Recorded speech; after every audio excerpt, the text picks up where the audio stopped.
Good morning, everybody. I hope you're having a fun day at school.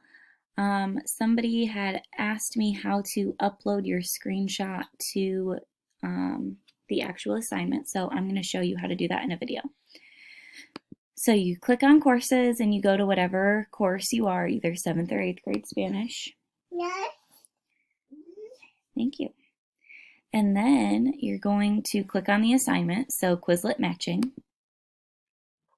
And then here it says Submit Assignment. If you haven't looked, these are all of the instructions for you.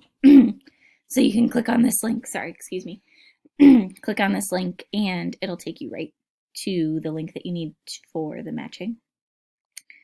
And then here it says Submit Assignment, so you click on Submit. And then you're going to go to Resources, Apps, and then if you haven't done this before, you'll need to allow Google Drive to connect to Schoology. And then you find your screenshot. It should be at the top, but if it's not, then you just have to scroll and look for it. So this is mine.